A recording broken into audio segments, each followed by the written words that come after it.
Hello, everybody, and thank you for coming to another story time. It is finally and officially fall, so happy fall, everybody. Today, our story is going to be about an animal that we hear a lot about during the fall. Right now, there's a lot of activity in the animal world as animals get ready for winter. And animals kind of have three survival strategies for winter. They can adapt, so that might mean growing a warmer, thick coat if you're a deer, or gathering food ahead of time so that it lasts throughout the winter. They can hibernate, so they can eat a bunch right now and then hibernate through winter and wake up again in the spring. Or they can migrate, so some of our animals are going to leave and go down where it's warmer, where there's more food available for the winter, before returning in the spring. So our story today is going to be all about birds, and many, but not all, of our birds are going to migrate for the winter. They are headed south right now. We've seen lots of very cool birds in the past couple weeks.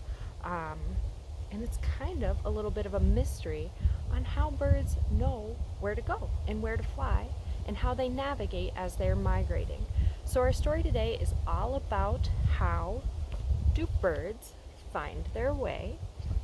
And it was written by Roma Gans and illustrated by Paul Marocha. Maybe that's Maroka. I don't know. So let's find out. How do birds do it? How do they get all that way?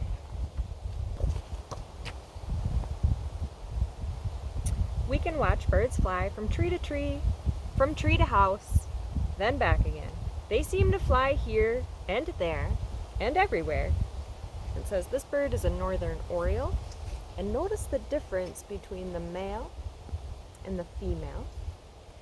And then we also have a blackpoll warbler on this page. So maybe you'll learn some birds as we read this book, and then you can go out and see if you can find them during fall migration. If we watch birds all year, we find that some seem to disappear in the fall when the days get shorter and colder. They are flying south, where it is warmer. Looks like fall. I see some snow geese flying up above.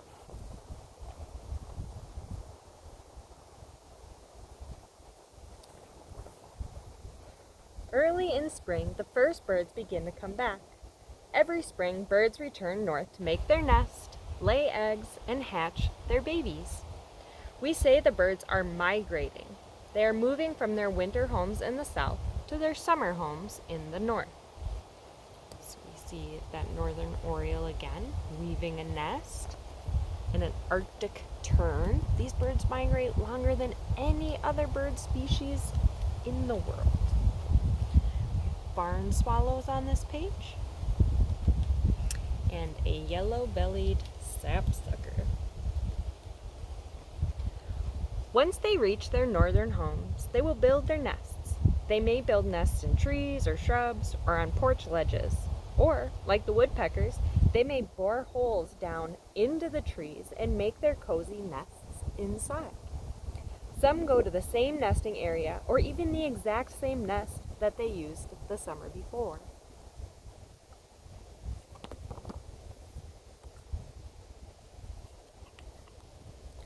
Long ago, people did not know that some birds migrate. They thought the birds hid in holes in the ground and slept all winter. Some people guessed that birds spent the winter in the mud on the bottom of ponds. Now we know where these birds go. When birds start to migrate, ornithologists, or scientists who study birds, use traps and nets to catch a few of them. They put bands on their legs and then let the birds go. The bands do not hurt the birds. Each band has a code on it that tells where and when the bird was banded.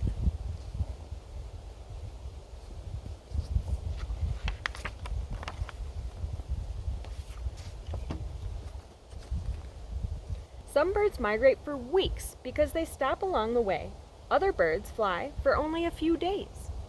Some birds fly thousands of miles when they migrate. We know that orioles fly south to Panama, and barn swallows fly to Central and South America. Hummingbirds weigh only as much as a penny, yet they fly over the water for 500 miles without stopping when they migrate. Arctic terns fly more than 10,000 miles all the way from northern Maine to the South Pole. But how do the birds know where to go? And how do they find their way? That's the big mystery. But how do the birds know where to go? And how do they find their way? That's the big mystery. So the hummingbird flies all the way over the Gulf of Mexico without stopping. And the Arctic terns are the one we said migrate longer than any other, all the way from the Arctic in the north to Antarctica in the south.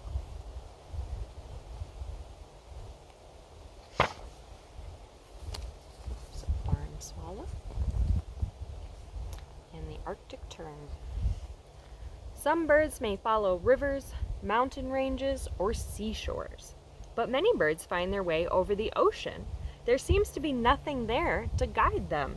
What keeps the birds from flying in circles? What do you think?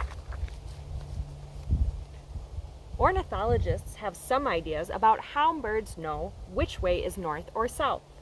Birds migrate both in the daytime and at night. When birds fly by day, they use the sun to guide them.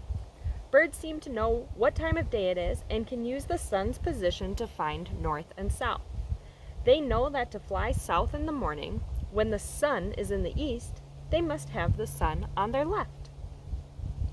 For birds to fly south in the afternoon, the sun must be on the right. That's pretty cool. So you can see as the sun rises and moves across the sky, the bird's going to want it on a different side to make sure that it's going south. So in the morning, sun's on their left, so they head south because the sun rises in the east. And in the afternoon, it's on their right as it sets in the west.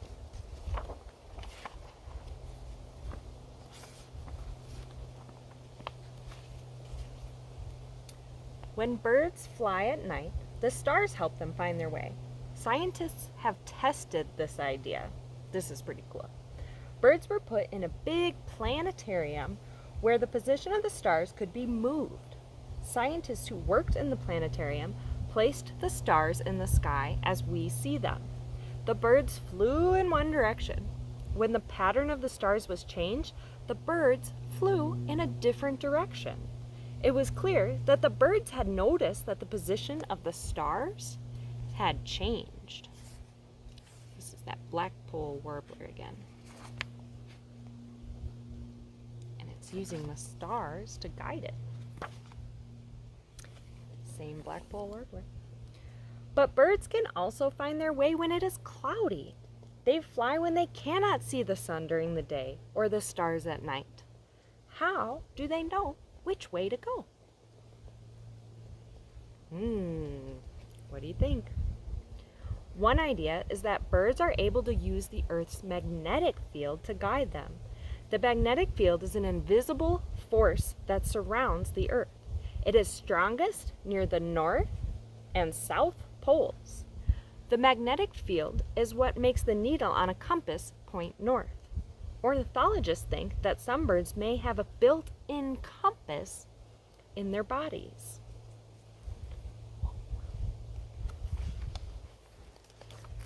This is a homing pigeon, it says. Homing pigeons are especially good at finding their way. When they are taken far away from home, they are usually able to find their way back. Scientists have experimented with these pigeons. They have put special covers over the bird's eyes so that the pigeons cannot see clearly. Even when the pigeons cannot see, they are often able to return home. Wow. Another kind of bird called a Manx shearwater was carried from England to Massachusetts, a distance of about 3,000 miles. In 12 days, it was back in England in its own nest.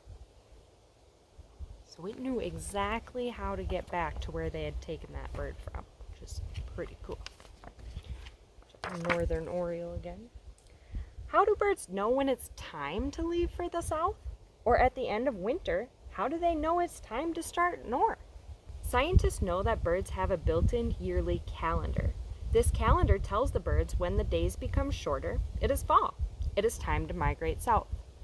When the days become longer, it is spring and time to migrate north.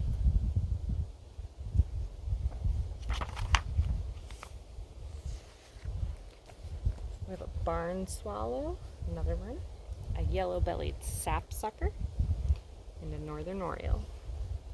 When fall approaches, birds eat a lot of food to store energy for their flight.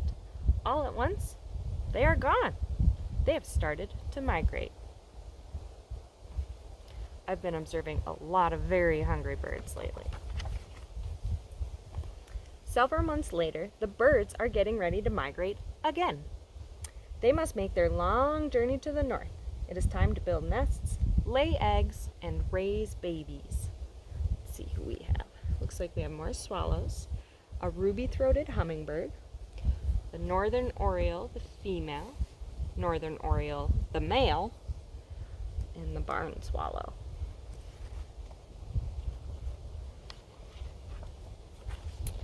How high do birds fly?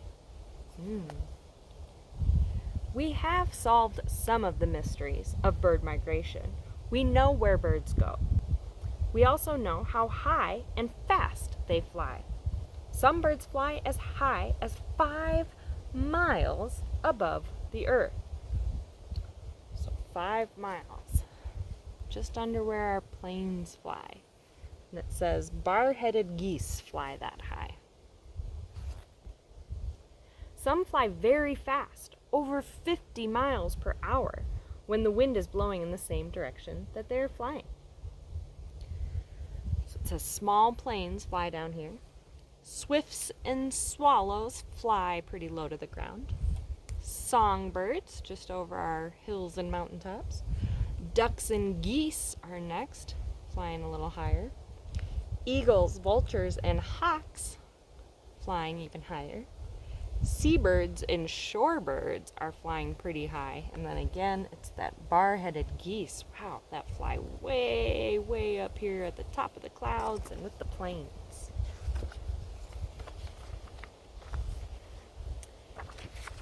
Even though people have watched birds for thousands of years, we still do not have all the answers about bird migration. But ornithologists keep trying. Maybe you will be one of them. So if birds are something that interests you, there's still a lot we don't know about birds. So perhaps you want to study birds throughout your life and become an ornithologist when you're older, or a scientist who studies birds, because there's still a lot we'd like to know. I will go ahead and put some links in the resources down below. But again, fall is a great time to get outside and see some birds that are migrating. So head out to your local parks.